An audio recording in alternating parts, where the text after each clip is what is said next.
Hello everybody, welcome back to the channel. It is me, Jordan Young, and this is another Bussin' certified hood classic, no cap on God. Today we're going to be going through the biggest sneaker releases of March, but we're also going to be starting off the episode by just combing over some of the biggest sneaker news stories over the past few days. Now this first story is kind of big because it actually involves one of the biggest sneaker releases of March, and I wonder if it might even have a knock-on effect as to the availability as well as the potential resale prices for the sneaker. You guys have no doubt seen this story out there floating around. It involves a train heist in Phoenix, Arizona, where some thieves actually cut an air hose to the line of one of these big ass trains, which forced the train into an emergency stop.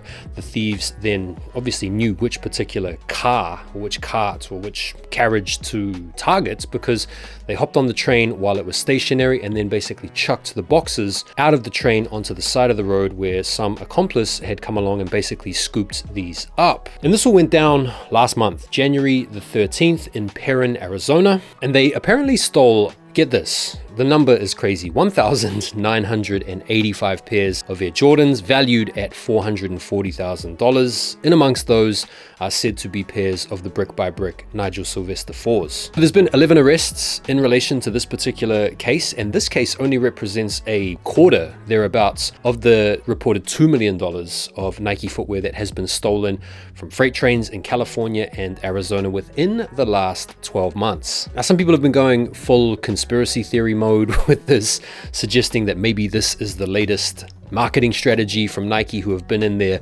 marketing bag over the past month, because this number of shoes that they stole, 1,985, corresponds to the dates that Jordan brand was birthed. And at the end of the day, you can't even buy this kind of marketing as it made the news. I'm not sure to what extent the shoes are given back to Nike to then sell on. The question some people out there are asking is, will this have an effect on the total amount of stock available for sale?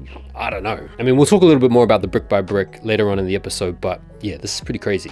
Actually, it's not. This happens all the time. You guys are old school sneakerheads. You've been in the game for 2 or 3 minutes. You'll have no doubt heard of Depeche Mode, who is one of these sneaker collectors slash resellers that's often in possession of the rare, like the samples of the samples.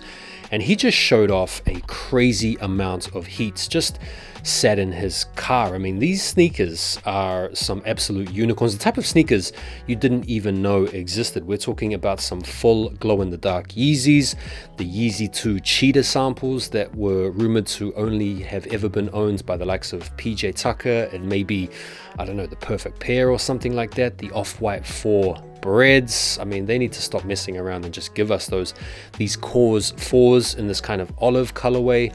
Colette Air Jordan 1s, some Yeezy 2 samples. I mean, bro, crazy amount of heat. Now, one of my mates, Dennis, who runs an account called Sneaker Den, has actually made a pretty sage observation in that these sneakers have also conspicuously been seen in amongst the collection of Fat Joe. So the suspicion is maybe Fat Joe has sent these on to Depeche Mode to essentially consign them to him to sell off to his network of well-heeled, affluent clientele. I'm not sure, but it's pretty cool to see these sneakers anyway because they are crazy rare. In fact, our first look at the Awake New York Air Jordan 5 that is set to drop this year, and yeah, they're pink, they're okay. I mean, they're pretty much based on the fire red Air Jordan 5, which we're going to be getting the black toe version of this year. They look kind of like you put the fire reds in the washing machine with a random ass red sock. The other novel features I'm seeing is the New York branding on the back quarter where you'd normally have the 23. They've also kind of co-opted the mid-panel mesh to infiltrate their little A logo inside of it. I mean, they're bright, they're vibrant, they're out there. I'm not mad at pink. I do think these are kind of cool, but I have seen a bit of mixed reactions to these. What do you guys think of these? I've had some really good looks at the Jordan 4 SB Friends and Family, the red colorway. This is the pair that we thought we were going to get, but turns out they're just Friends and Family. And these were actually offered up for sale earlier in the week by, maybe it was even Depeche Mode or someone else, for $12,000. And I know what you're thinking. Who the hell would pay 12K for some of these? Bro, yeah, don't be surprised to see a lot of people out there rocking the reps of these. Had a look at some CPFM Nike Garms clobbers that are set to be releasing sometime soon. No official release dates on these. We've seen Little Yachty actually rocking out in a bit of a fit, featuring some of the Garms. I like the top. I think this knitted sweater looks pretty nice. Definitely some Caribbean type vibes going on with the color blocking there. Pants aren't really my thing, but yeah, you've got a whole bunch of other stuff as well, including this pretty crazy hoodie that looks like it could double as a pretty effective Halloween costume. So it's jersey here, another hoodie, quarter zip. It's unique. I mean, these guys definitely have their own vibe, their own design language, probably a little bit beyond my abilities in terms of pulling them off. But yeah, I wouldn't mind that sweater that Yachty's got on. That looks pretty cool. Cheeky little updates on the Jordan 1 Union and Fragment collaboration. And bro, this is just the latest in the confirmed, cancelled, are they gonna happen? I don't know. The latest is that they're releasing in 2026. Right, before we get into March's biggest sneakers, let's quickly go over the Union 1 Chicago release, which is set to go down tomorrow on the Union website, Jordan2025.com. It's that little micro site. You might have already signed up to that page asking for your email address, where I think they're supposedly sending over a password maybe to gain access to the micro sites to make this an easier, more copyable experience for manual users. In terms of stock numbers, I'm hearing numbers all over the place, 50K, 100K, bro, I don't know. I know there's not going to be enough to go around. I'm thinking what's going down here is that most of the allocation is being given to Union to just thunder out this release. For us here in the UK, I haven't seen these load up. There are some rumors out there that these are going to be releasing on the Nike Sneakers app and through the normal tier 0 retailers sometime in March. That's very much a TBC. But in any event, your earliest opportunity to cop these is going to be tomorrow. Resale prices on these are already pretty high. I mean, last sale, like £850. Like, these are going for nearly $1,000 right now in my size. So there's definitely a lot of demand for this sneaker. And you can understand why this is arguably the best colorway of the Union so far. So good luck if you are trying to cop those tomorrow. Also got the Foot Patrol Saucony collab on the Pro Grid Omni 9. This is a beautiful colorway, beautiful shoe. These are going to be going live on the Foot Patrol website tomorrow morning at 8 a.m. GMT. Right, let's get into these sneaker releases for March. There are plenty of nice sneakers dropping in March, a lot of very interesting collaborations. Let's start off with this collab here. This is the collab on the Air Max 90 between Sloan, OG Sloan, and Nike on the Air Max 90. You don't know who Sloan is. He is a British Nigerian artist who's become very popular and prevalent in the UK art scene as well as the fashion space thanks to his close connections to brands like Cortez and their whole clique. He posted a little animation on his Instagram celebrating the collaboration, and there are two Air Max 90s that are dropping. You have a black colorway and then you have a white colorway. The details on the inspiration are a little bit sort of scant at the moment, but you can see his artistic expression playing out on the upper of the sneaker. You've got a little bit of splatter on the black pair, which looks pretty dope. These are set to release, I think, via your normal tier 0 retailers, and will probably load up on the Nike Sneakers app pretty soon. $150 a piece.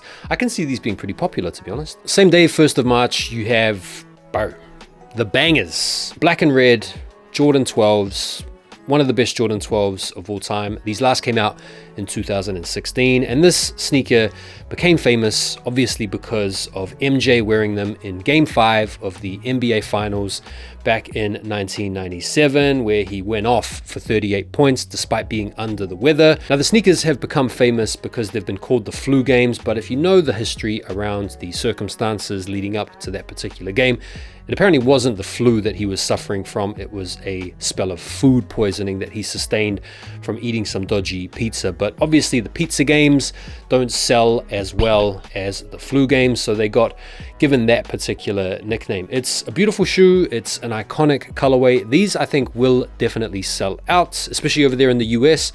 Here in the UK, they will probably be a little bit easier to get because 12s don't go as hard over here in the UK and in the EU as they do over there in the US. Also got a couple of Adidas collabs dropping on March the 1st as well. I mean, straight out of the gates with a number of big releases. You have the Bad Bunny Adidas Ballerina in the bold gold colorway a la the Kill Bill.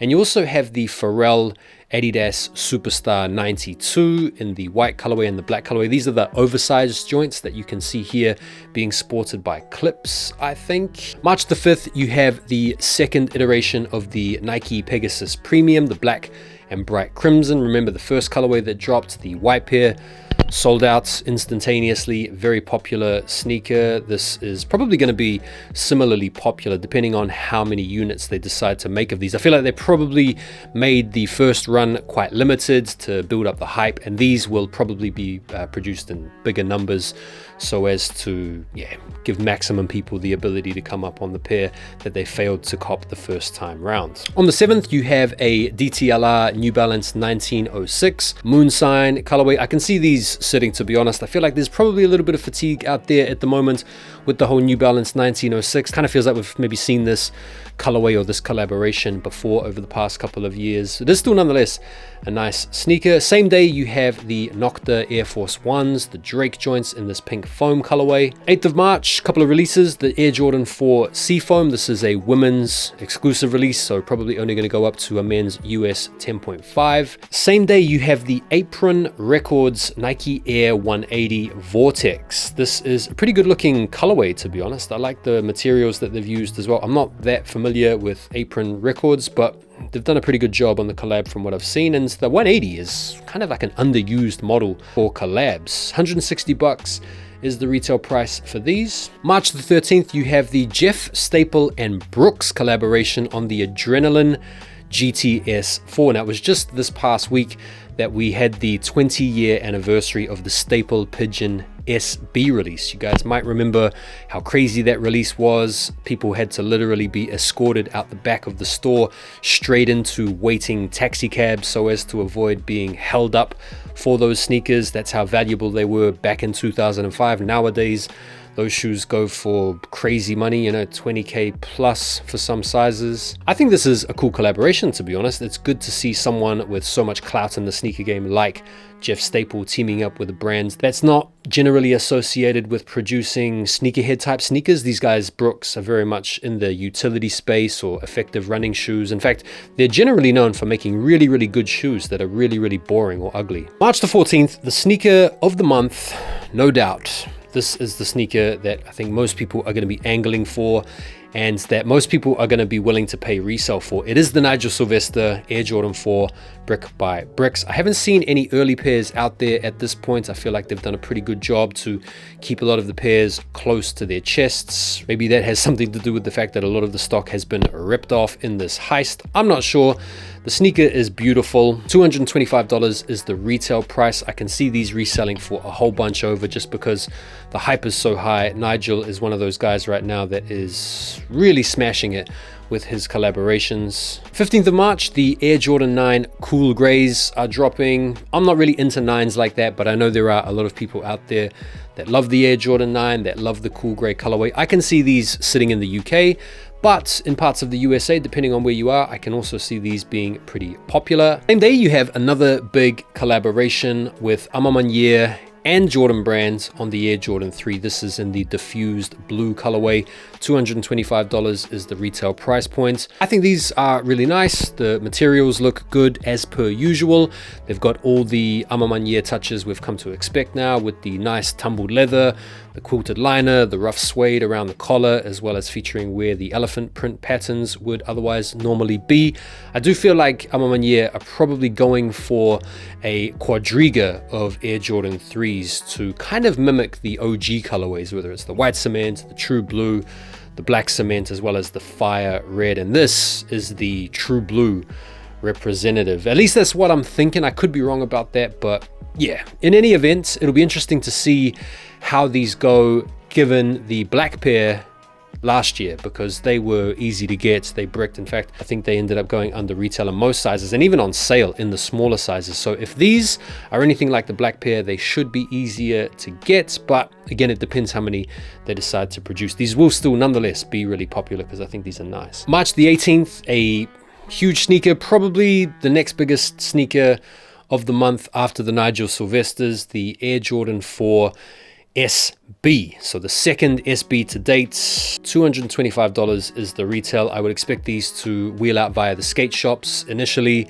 a little bit like we saw with the previous pine greens, and then be made available on the Nike sneakers app. Generally speaking, the hype is high for this model because these are comfy, they've got that updated tooling, the shape is on point. There's a lot of reasons to like this sneaker. March the 22nd, this could be one of the sleeper releases of the month. They'll probably end up sitting despite this colorway being fire. This is arguably the TikTok Jordan 1 colorway, the Obsidians, coming out in this low top. I think these are probably going to end up sitting and bricking in most places, unless of course they decide to make them hyper limited, which I don't think they will. 26th of March, I'm seeing here the Air Max 95 Big Bubble Neon. This is the sneaker celebrating the 30th anniversary of the model in the original colorway with the big bubble.